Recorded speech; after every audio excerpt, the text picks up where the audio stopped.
breaking news, and I will go to former MP Pankaj Nath after this. Sheikh Hasina's first response to the death sentence awarded to her by the Bangladesh court. She says, and I quote, that the verdict has been made by a rigged tribunal established by an unelected government. They are biased and politically motivated. Sheikh Hasina goes on to say further that their distasteful call for death reveals the brazen and murderous intent of extremist figures within the interim government to remove Bangladesh's last elected Prime Minister.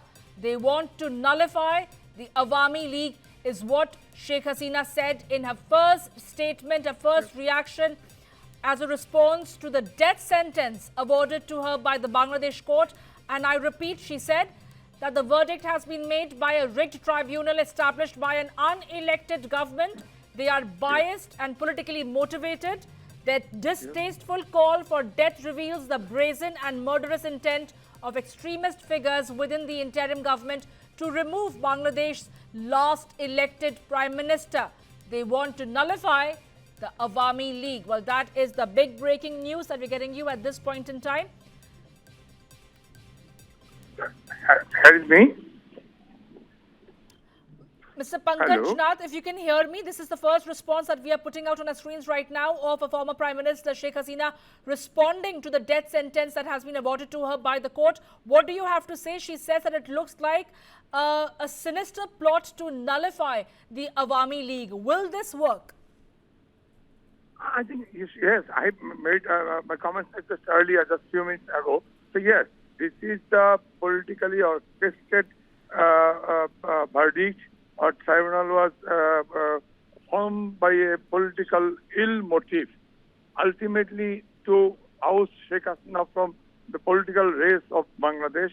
Because of that, she is the only symbol, last hope for our liberation, speed of our liberation in 1971. That's why the Yunus and his associates, those were anti-liberation forces. Their ultimate target, prime target is Sheikh Hasina. But what I want to say right now, that this verdict is illegal, court is illegal, verdict is illegal.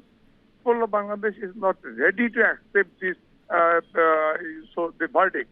So they want to ban, they already banned the activities of Awami League. They want to have the election without excluding Awami League. But this cannot continue. This will not continue. History of Bangladesh repeats itself. Either Ershad or Jia or Yahya, whoever tried to oust Awami League from political race, they were ousted immediately. So Khaldaji also tried to have an election without Awami League, but within 45 days of the election, Khaldaji had to resign. So Yunus must be ousted, and he's the main conspirator. He's the main excuse of international conspiracy. So people will not accept him through more time. So he must be ousted, and the Jamaati. Okay. Okay.